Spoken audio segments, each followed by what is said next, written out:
Seven sisters কি? Seven সিস্টার্সে Arunachal, Assam, Manipur, Meghalaya, Mizoram, Nagaland এবং ত্রিপুরা রয়েছে। ত্রিপুরার সাংবাদিক জ্যোতিপ্রসাদ সাইকিয়া সর্বপ্রথম রাজ্যগুলোকে সেভেন সিস্টার্স নাম দেন। ভারতে উত্তর পূর্ব দিকে চীন, বাংলাদেশ এবং মায়ানমার দেশের সীমান্তে অবস্থিত 7টি রাজ্যকে একসঙ্গে বলা হয় সেভেন সিস্টার বা 7 বোন। এসব রাজ্যগুলো একে অপরের উপর নির্ভরশীল হলেও সংস্কৃতি, পরিবেশের দিক থেকে তারা স্বতন্ত্র। এসব রাজ্যের বেশিরভাগ মানুষই নানা আদিবাসী, জাতি এবং উপজাতি সম্প্রদায়ের। এই 7টি রাজ্য বা সেভেন সিস্টার্সের মধ্যে রয়েছে অরুণাচল প্রদেশ, আসাম, মণিপুর, মেঘালয়, মিজোরাম, নাগাল্যান্ড এবং ত্রিপুরা। আমরা বিশ্বময়ের এই পর্বে জানব এই 7টি রাজ্যকে একসঙ্গে কেন সেভেন সিস্টার্স বলা হয়।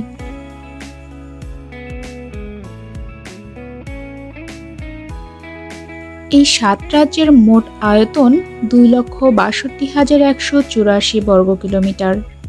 ভারতের প্রায় 4% এলাকা নিয়ে গঠিত। দক্ষিণ পশ্চিমে বাংলাদেশের সাথে 1596 কিলোমিটার আন্তর্জাতিক সীমানা রয়েছে। এই 7টি রাজ্যের জাতিগত এবং ধর্মীয় বৈচিত্র্য বিদ্যমান থাকলেও রাজনৈতিক, সামাজিক এবং অর্থনৈতিক ক্ষেত্রে তাদের মিল রয়েছে। ভূ-রাজনৈতিকভাবে এদের অবস্থান, প্রাকৃতিক সম্পদ এবং বৈচিত্র্যময় সামাজিক কাঠামোর কারণে সারা বিশ্বে অতুলনীয়। আসলে এই 7টি রাজ্য একে অপরের উপর নির্ভরশীল এবং একই সময় এই রাজ্যগুলির সামাজিক, রাজনৈতিক এবং অর্থনৈতিক অবস্থাও একই বলে মনে করা হয়। তাই এই সমস্ত রাজ্যগুলিকে একত্রে সেভেন সিস্টার বলা হয়েছে। ত্রিপুরার সাংবাদিক জ্যোতিপ্রসাদ সাইকিয়া সর্বপ্রথম রাজ্যগুলোকে একত্রে সেভেন সিস্টার নামে উল্লেখ করেন। 1972 সালে এই 7 রাজ্যকে সেভেন সিস্টার্সের মর্যাদা দেওয়া হয়। আসামের মাধ্যমে রাজ্যগুলো ভারতের মূল ভূখণ্ডের সঙ্গে যুক্ত হয়েছে। আগে এসব রাজ্য ভারতের অন্তর্ভুক্ত ছিল না। স্থানীয় আদিবাসী রাজারা দীর্ঘদিন এসব অঞ্চল শাসন করেন।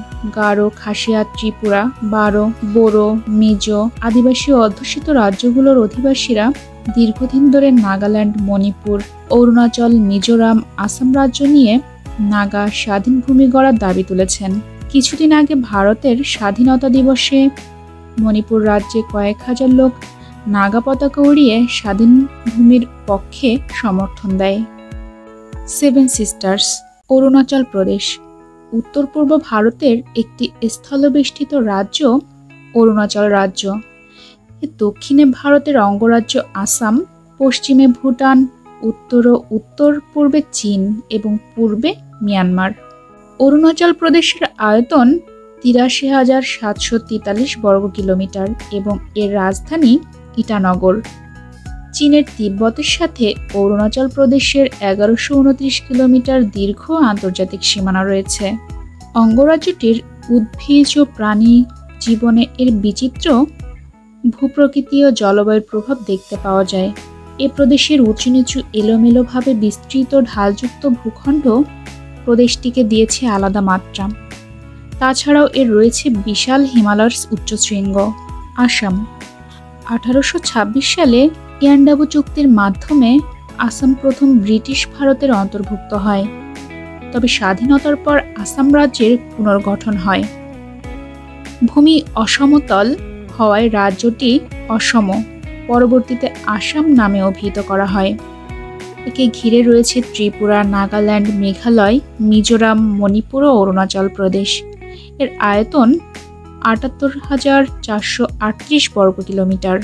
আসামের আন্তর্জাতিক সীমানা রয়েছে প্রতিবেশী রাষ্ট্র ভুটান এবং বাংলাদেশের সঙ্গে। দেশের উত্তর পূর্ব দিকের প্রবেশদ্বার আসাম ঘন সবুজ বন, উর্বর সমভূমি, বিশালাকার ব্রহ্মপুত্র নদ, সুন্দর পাহাড়, নীলাভ পর্বত, বিস্ময়কর চা চাষের উপত্যকা এবং প্রসিদ্ধ উদ্ভিদ ও প্রাণীকুল দ্বারা সমৃদ্ধ। মেঘালয়। মেঘালয়ের রাজধানী শিলং। এটি ভারতের 21তম রাজ্য। এর আয়তন 22,429 বর্গ কিলোমিটার। গারো পাহাড়, খাসি পাহাড়, জয়ন্তিয়া পাহাড়ের সমন্বয়ে গড়ে ওঠে এই রাজ্যটি। 1970 সালে আসামের 2টি জেলা থেকে বিচ্ছিন্ন হয়ে মেঘালয়ের জন্ম হয়েছিল। 1905 সালের 16 অক্টোবর বাংলা ভাগ হওয়াকালীন মেঘালয় পূর্ব বাংলা ও আসামের এক নতুন প্রাদেশিক অংশ হিসেবে স্বীকৃতি লাভ করে। ছবির মতো সুন্দর একটি রাজ্য মেঘালয়, সংস্কৃতি ও ঐতিহ্যে সমৃদ্ধ। প্রাকৃতিক সৌন্দর্যের কারণে এই মেঘালয়কে বলা হয় প্রাচ্যের স্কটল্যান্ড। মিজোরামের রাজধানী আইজল। এটি উত্তর ও দক্ষিণ লুসাই পার্বত্য জেলাগুলোর সমন্বয়ে গঠিত। এর আয়তন 21,087 বর্গ কিলোমিটার। এটি দেশের 23তম রাজ্য। বাংলাদেশ এবং মিয়ানমারের প্রায় 722 কিলোমিটার এলাকা নিয়ে মিজোরামের সীমানা অবস্থিত। এই রাজ্যের বিশাল পাইনের গুচ্ছ, নান্দনিক প্রাকৃতিক দৃশ্য, বাঁশের উপর নির্মিত ঘরের গ্রাম দেয় অপূর্ব সৌন্দর্য। খ্রিস্টীয় 1750 থেকে 1850 সালের মধ্যে মিজো উপজাতিরা নিকটস্থ চীন পর্বত থেকে এসে এখানকার স্থানীয় আদিবাসীদের পরাজিত করে বসতি স্থাপন শুরু করে এবং নিজস্ব একটি সমাজ ব্যবস্থার সূচনা করে। নাগাল্যান্ড। এই রাজ্যের রাজধানী কোহিমা এবং বৃহত্তম শহর ডিমাপুর। এই রাজ্যের আয়তন 16,569 বর্গ কিলোমিটার। এটি ভারতের ক্ষুদ্রতম রাজ্যগুলির মধ্যে একটি। ভারতের স্বাধীনতার ঠিক আগের দিন 1947 সালের 14 আগস্ট নাগারা নিজেদের স্বাধীনতা ঘোষণা করেও সুফল পায়নি।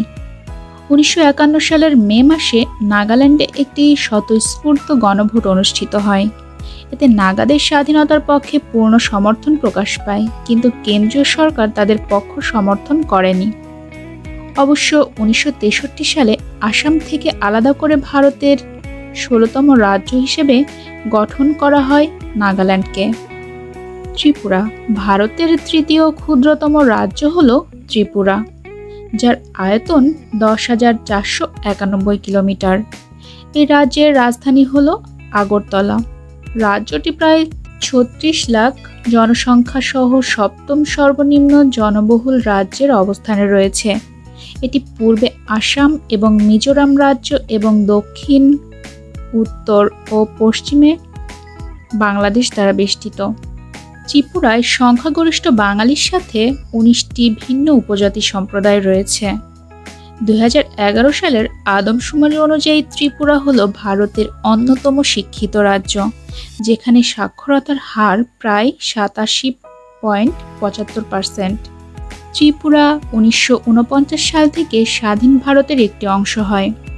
1956 সালে রাজ্যটি কেন্দ্রশাসিত একটি অঞ্চলে রূপ নেয়। মণিপুরের রাজধানী হল ইম্ফল। এর আয়তন প্রায় 22,327 বর্গ কিলোমিটার। 1997 সালে রাজধানীটি পূর্ব ইম্ফল ও পশ্চিম ইম্ফল নামে 2 ভাগে বিভক্ত হয়। ভারতের স্বাধীনতার পর মণিপুর সংবিধান আইন প্রতিষ্ঠিত হয়। এরপর 1972 সালে 21 জানুয়ারি মণিপুর পূর্ব রাজ্যের মর্যাদা অর্জন করে। 1947 সালে মণিপুর স্বাধীন রাজ্য হিসেবে আত্মপ্রকাশের ইচ্ছা প্রকাশ করে।